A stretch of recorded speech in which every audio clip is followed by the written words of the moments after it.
The Zowie FK line, known as the fingertipper's dream gaming mouse, now in wireless. And the Zowie S line, known as the perfect universal gaming mouse, now in wireless. And the Zowie ZA, the best underdog mouse ever, also now in wireless. Just enough to make you go back to Zowie? Or are you like me and never left Zowie? And I know many of us are very familiar with Zowie mice, and especially their shapes, as many companies have cloned them already, but I'm still gonna do my deep dive into these. As far as raw dimensions, we'll also do that heat signature test, of course, the weight, seeing how the wireless compares now. We'll do that build test to make sure Zowie is still maintaining that quality build that they've done here. So buckle up, because we are going to take the deep dive into these mice as well. But first off, let me go and show you my hand dimensions here, as this is going to be pretty important whenever I talk about these mice, how I grip them, and again, how they feel for me, and you can kind of relate from my size to your size. So let's start off with the measurements of these mice. And rather than just slapping up the manufacturer's numbers, I'm going to break out the caliper like I always do and give you those raw measurements all the way around these mice. So let's go on and start with the S1, which I think is going to be a fan favorite here. Spoiler alert, my favorite for sure. Getting over here from the front, I want to get it up by the buttons there. You can see we're coming in at 118 as far as the length. Now, as far as the width here, this is the lower width, by the way. I'm down here towards the bottom, 56. Now let's get that width at the top right here by the side buttons, and then towards the top, you can see it right around 58. So it does flare out a bit towards the top. Now the back flare, as you see, it does flare out a bit on the back end right there, right by that back skate. You can see it comes out there, 63. And then up towards the front, it does get significantly thinner right there, as you can see. Now, as far as the hump on this one, nothing drastic by any means. That's our mid hump right there by the buttons and the sensor right on the bottom. As far as the front, I'm going to do it right here on that bit so I don't press any buttons down. Coming in right around 20.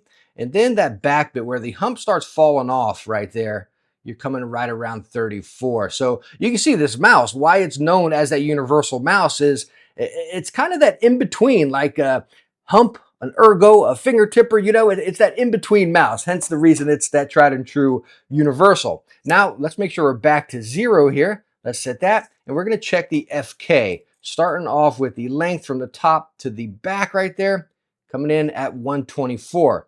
Now, as far as the length of this one, bringing it in, 57. That's the lower length or the width, and then up here towards the top by the buttons, getting 59. Now, the lift off right up here at the front, still coming in right around 16, so it definitely is one of the lower ones here. As far as that mid hump, again, right in the middle of the sensor and the buttons, we are coming in at 36. This is, again, one of the lower ones. And that hump drop off right in the back right here, coming in at 31. Let me show you this flare as well from the back, because this one does flare out in the back a bit as well.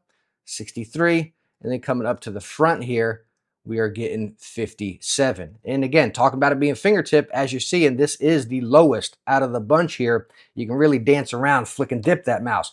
Now coming to the ZA, again, this is such an underdog. This is a mouse I love, and I've been praising since my initial review, like, gosh, try this one. Trust me, this is just a mouse you need to try. There's not many clones out of this one. I mean, I can just go on and on about the ZA alone. Like, I've praised it since day one. Trust me, please try this one. This is an underdog for sure. Anyways, I'm getting too passionate here. Let's make sure we're set back to 0. And let's go on and get to our length. Starting from the front to the back, we are getting 120 right there. Now, as far as our grip width, the lower grip width, 54. And then the upper grip width by the buttons, let's bring that out a little bit. I'm trying not to press in the buttons. It's kind of tough. Getting right around 57. And then as far as the buttons right here, coming in at 16. And now let's get that mid hump.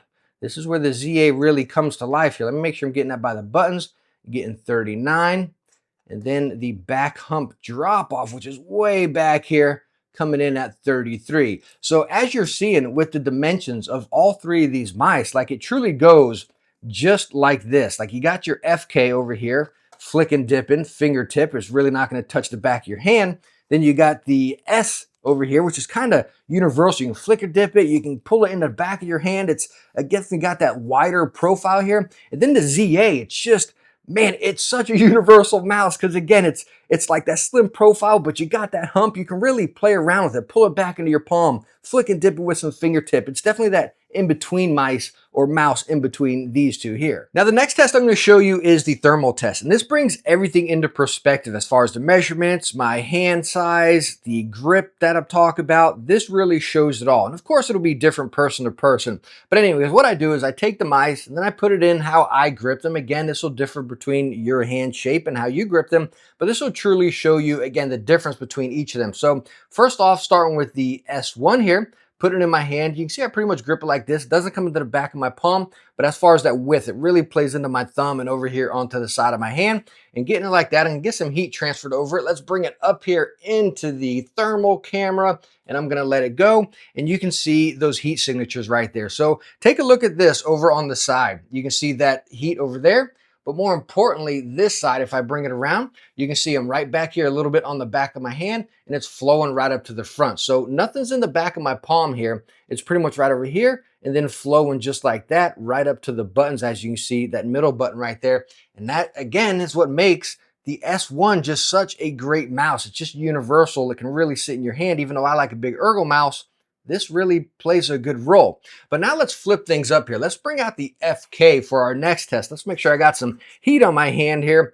Now, again, the FK is that finger tipper. It's that flicker and dipper, for me at least. I got a bigger hand, and this is pretty much how I use the FK. Like, look at it. It's just sitting there. I got that gap. Sorry, the lights are a little dark. I got my lights off so you can see the thermal camera a little bit better. But anyways, this is how I'm pretty much gripping this mouse, and that's pretty much how it stays. So bringing this under the thermal camera, let's take a look at that. There's just about nothing back here on the palm. You got that side over there. You got it up on your 1 and 2, just those little fingertips. And then over here on the side, right up there, that's where I just gripped it right now. So disregard that one, but right up there. And that's pretty much exactly how this mouse always stays for me. So if you like fingertip, the FK is, again, tried and true. Heck, it's been copied by just about every company out there.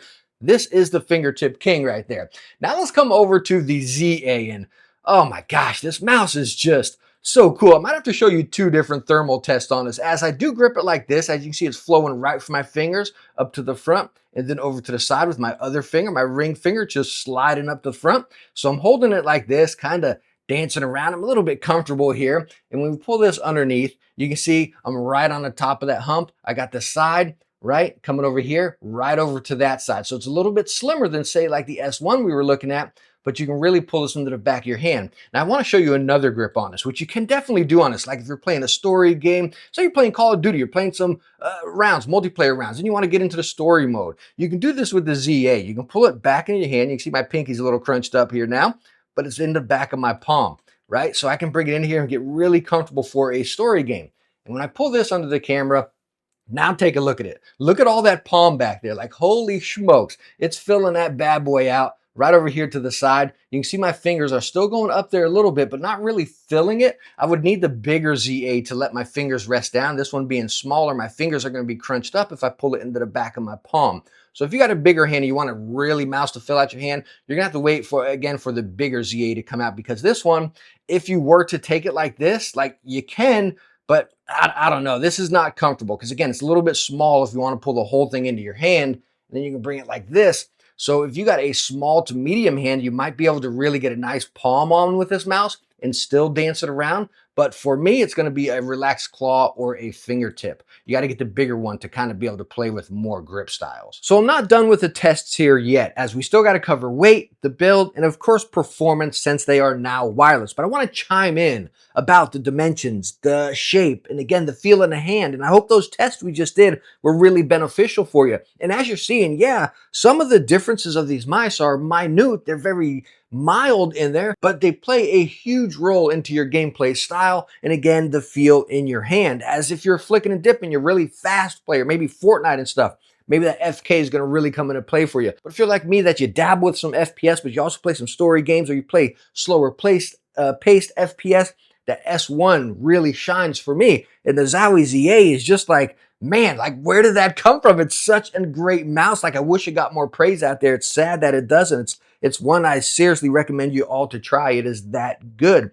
But feeling these mice in the hand, even though the differences are mild, really sit there and watch some of those, again, thermal tests. I think will show it the best where they're going to grip and where they're going to place in your hand. You may grip them different, but at least you can see where they're flaring out and where they're going to touch you in the hand there. because they are significantly different. So now let's go and take a look at the weight of these mice. And we're going to start off with the Zowie S1 right here. Slap it on the scale. We're getting just at, let's just call it 65 grams, 64.8 on the S1. Coming over here to the FK, we're getting 63.9. We'll just call it 64 grams. And then over here to the ZA, we are going to get 64.9. Again, we're just going to call that 65 grams. So this day and age, we're seeing a lot of 40-gram mice, and how small and lightweight can we make them?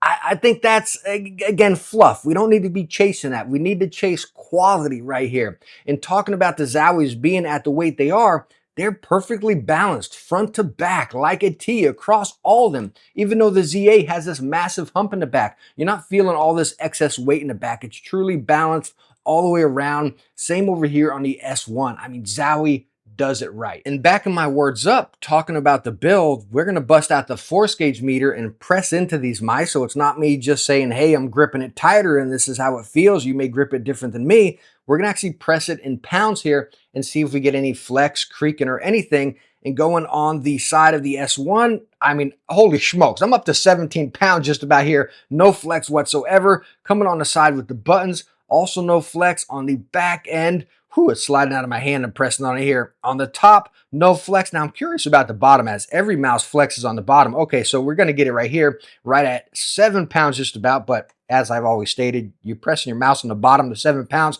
you're using it completely wrong. Coming over here to the FK, pressing on this one, up to 16 pounds, no flex over here on the buttons, anywhere around it. Even if I go up to the front, like you're not even seeing any flex up here on that little lip. Like, holy smokes, super awesome. On the back side, none as well. On this side, no flex. And if we go up to the front of this one, still no flex. And I'm pressing from here over to here, and I'm not getting any flex. Like, that is just awesome to see. Now, as far as the ZA, let's start with this hump, because it has that big old plump hump back there. I'll go all the way up to 17 pounds, no flex at all. Over here on the button, since this has the bigger side, no flex right underneath them. Again, pretty close to 17 pounds. Opposite side, no flex either. I'm going to try to get it up to 20 pounds. Okay, up to 20 pounds. And we are not getting any flex on any of these mice. And that goes into what I was talking about as far as that weight. Like, we don't want a lightweight, flexy piece of junk. We want that perfectly balanced weighted mouse with an incredibly solid build, which is what we have here. Now, as far as the performance of all these mice, they are all using the 3950 sensor, absolutely snappy, and they all go up to 4K when you're using your little dock here, which I absolutely love, because you just take the mouse, set it right there, start charging it up. Absolutely love it. You can see on the bottom, you still got your big Zowie feet. You got that little cutout for the dock right there, but you don't feel any drag on a mouse pad with that little cutout. And as far as battery life, on 4K, you're going to get up to 24 hours, 2K 30 hours, in 1K up to 80 hours. Battery life is, again, never an issue, because you just take it, bam, set it on your dock while you go get a snack or whatever, and you're good to go. Now, diving deeper into performance as far as actual gameplay and using them, my primary use here and my preferred mouse is the Zowie S1. That's my preferred. Now, these are all the smaller mice out of their entire line. I hope they release the bigger ones as well, which, again, is my preferred one. Like the ZA, I believe it's the ZA12 that I prefer, as we're looking at the ZA13 here. I like the bigger ones, right? But as far as this lineup, it's definitely the S1 for me. And me playing the new Call of Duty again lately, getting really into that, I had a pretty good time with it. Again, this is a smaller mouse for me. I'm kind of like the Zowie EC type of fan, right? Or the bigger size within these. But in this lineup, again, I had a good time with the S1. The FK is definitely too small for me. The ZA, I felt myself pinching it a little bit, because, again, these are the smaller lines. But raw performance gaming in them, absolutely butter smooth, spot on,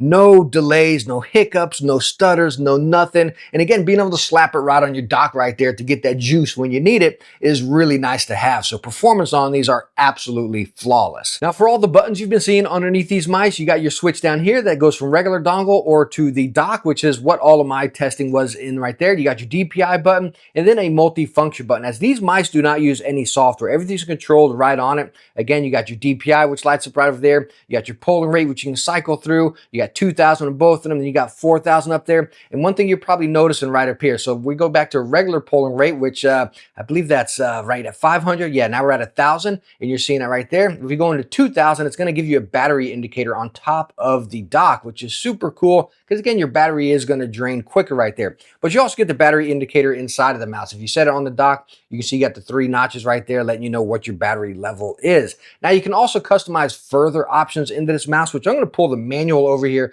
and show you guys, which is not included in the box. You actually got to look it up on your PC, phone, whatever. And you can see you hold it down, you power to cycle the button, kind of like you're familiar with like some Pulsar mice, Glorious mice. A lot of companies do this right now where it's multi-press of the button, then you can cycle through again your click response, your lift-off distance, motion sync, all that stuff just controlled right on the mouse. So no software needed, which I absolutely love. You know, I totally forgot to give you the sound test of the buttons here. So let me go and take my mic off. I'm going to set it on a wicked cushion here to prevent any vibration. We'll get that sound test.